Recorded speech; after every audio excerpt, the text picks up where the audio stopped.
Դիտարկում դուք ասացիք խնդիրը դրված էր նախ այո ես վստահ եմ որ ինքը խորհրդարանական արտահայտ ընտրությունների Փաշինյանը գնացել է արտաքին ճնշման տակ որտեղ իր արժեվ խնդիր էր դրված վերականգնել իր լեգիտիմությունը եւ ինչը ցավոք պիտի ընդունենք հունիսի 20-ի ընտրությունների արդյունքով իրեն ստացվեց որովհետեւ երբ որ մեր հասարակության մի հատված իմ կարծիքով ոչ արդարացի հիմա բողոքում է օրինակ ԵԽԽՎ Հայաստանի հարցով համազեկուցողներից ասելով երբ որ նրանք հայտարարում են որ Հայաստանում ներքաղաքական ճգնաժամը հաղթահարված է նրանք ազնիվ չեն ես կարծում եմ որ նրանք ազնիվ են որովհետև նրանք չեն առաջնորդվում էմոցիաներով նրանք առաջնորդվում են կոնկրետ փաստերով փաստ առաջին հունիսի 20-ին Նիկոլ Փաշինյանը ստացել է բնականաբար որոշակի վարչական ռեսուրս բայց այդպիսի արմագեդոն չի եղել 54% վստահության քվե Փաստ երկրորդ խորհրդարանական ընդդիմությունը իրեն չի պահում այնպես, ինչպես օրինակ Վրաստանի խորհրդարանական ընդդիմությունը առավոտն եմ զրուցել կրկին իմ գործընկերների հետ վրաց,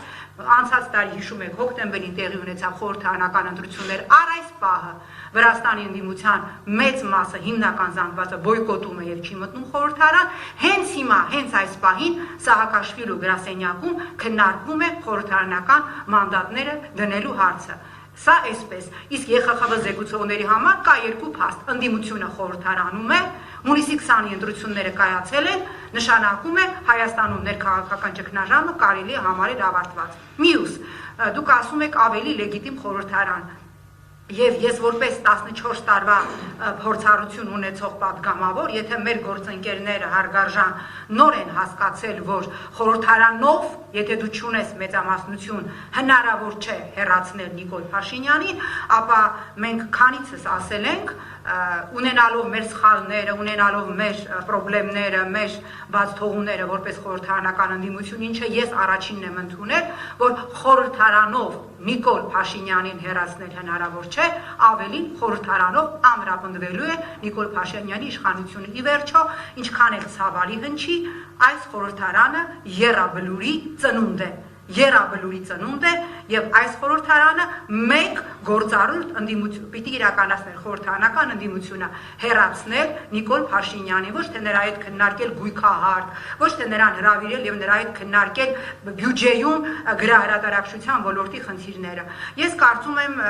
խորհրդարանական ընդդիմության ներկայացուցիչը այստեղ է մենք դրան կանդրադառնանք եւ հիմա պարոն Աբրամյան Թույլ տվեք խոսքը փոխանցել ձեզ, վստահ եմ, որ դուք նաև իմ հարցադրումներում հնչեցրած մի քանի հարցադրումների, ինչ է անում, ինչ գործիքներ է օգտագործում խորհրդարանական ներկայիս ընդդիմությունը, որը օրինակ չէի անում, վերցնեմ ինձ վրա, որ մյուսները չնեղանան։ Ես որպես, ասենք, ընդդիմադիր պատգամավոր, ես հիմա կլինեի օրինակ այդ իշխանասարի ներքևում ոչ թե ազգային ժողովում կքննարկեի գույքահարկը կամ, չգիտեմ, Արմեն Մարտիրոսյանի հետ Անտարեսի կքննարկեի գրահրատարակչության ոլորտի խնդիրները։ Ես չեմ ասում, որ իմ այնտեղ լինելով խնդիրները կլուծվեր։ Ես ինչի եմ ձեզ ասում, որտեղ ինձ համար դուք են քիչ եզակի պատգամավորներից եք, որոնց ազնվությանը վստահելով ես այդ հարցերը բաց եւ հրապարակային ուղղում եմ ձեզ։ Շնորհակալ եմ։ Իհարկե Մանդատների հարց վայր դնելու հարցը կարծում եմ մշտական օրակարգի հարց է, որտեղ ի վերջո մանդատ վերցնել կամ դնելու հիմքում դա այս իշխանության դեմ էֆեկտիվ պայքար տանելու եւ արդյունք ունենալու գլխավոր հարցն է։ Կոնկրետ իշխանասարի Սյունիքի մարզի կամ Արցախում ստեղծված իրավիճակի հետ կապված ինքս վերջի մեկ ամսվա ընթացքում երկու անգամ եղել եմ Արցախի հանրապետությունում, երկու անգամ եղել եմ Սյունիքի մարզի տարբեր բնակավայրերում, Սիսիանում, Գորիսում, Կապանում, Մեղրիում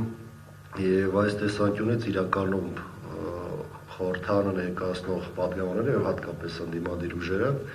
ունեն երկու գլխավոր նպատակ։ Առաջինը լինել այնտեղ, որտեղ կա նրանց անհրաժեշտությունը, եւ երկրորդը հանրության հետ ճիշտ կոմունիկացիա ստեղծել նաև տեղերում, իհարկե նաև այսպիսի քննարկումներ են հանրության հետ ճիշտ կոմունիկացիա ստեղծելու նաև հնարավորություն, բայց ես ինքս համարում եմ, որ տեղերում ըստ մարզերի, ըստ բնակավայրերի եւ ըստ խնդիրների աշխատելը առաջնահերթություն է։ Ես նաև ուզում եմ շատ կարճ անդրադառնալ մեր այսօրվա ստեղծված իրավիճակին, քանի որ եթե այս խնդիրները մենք քննարկում ենք առաջին հերթին անվտանգային սպառնալիքների ներքո, ապա մի ցուցիչ կա, որը վերջին կես ժամվա ընթացքում է նաև հետաքրքիր ձևով ընդգծվել, սկսեմ դրանից։ Պատերազմի ընթացքում եւ պատերազմից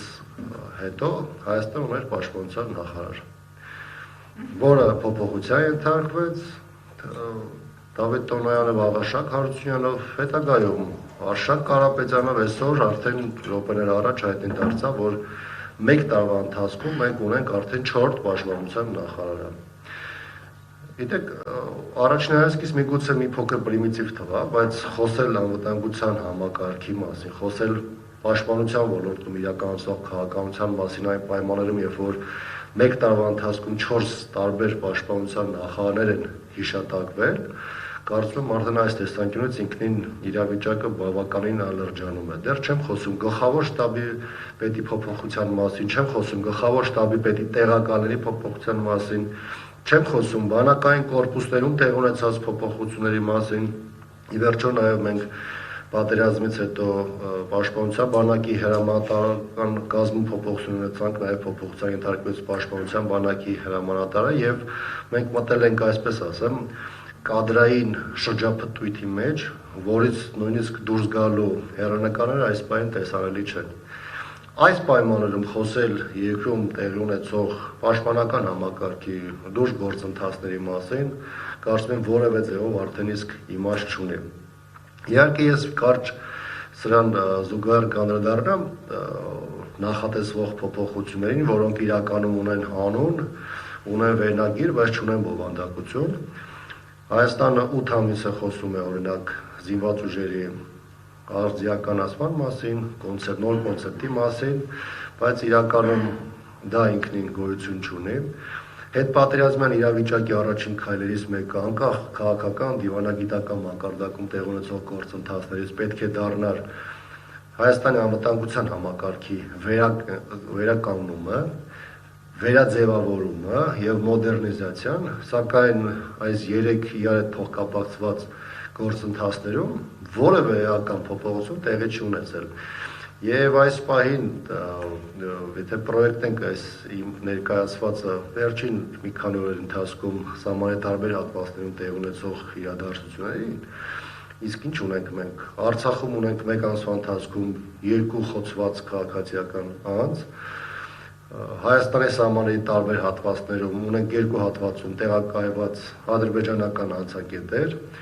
Ադրբեջանը սահմանի մի մեծ հատվածով Վայոց Ձոր, Գեղարքունիք եւ Սյունիքի հատվածում վերադիրքավորումներ է իրականացնում եւ էականորեն բարելավում իր այն դիրքերը, որոնք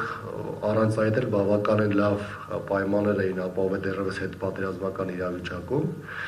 եւ ունենք Հայաստանի զինված ուժերին բանակին հասցված հարվածներ, հեղինակազրկում եւ այլն։ Երևի նոր բան չեմ ասի, եթե նշեմ, որ իհարկե սա ունի մեկ պատճառ, այդ պատճառը Նիկոլ Փաշինյանն է եւ ցանկացած խնդրի քննարկում մեր երկրում, եթե որ բաղադրիչի կողմից է գանք, անվտանգային, ներքաղաքական, արտաքին քաղաքական, թե մեկ այլ տեսանկյունից, մեկ է, այս ամեն ինչի հիմքում դրված է Նիկոլ Փաշինյան եւ Հայաստանում գործող ցանկացած ուժ կլինի խորհրդանական, արտախորհրդանական, քաղաքական, հասարակական, առհասարակ ցանկացած առողջ ուժի համար, ցանկացած գիտակից մարդու համար մեր երկրում այս խնդիրների լուծումը պետք է սկսել ուղղակի Նիկոլ Փաշինյանի փոփոխությունից։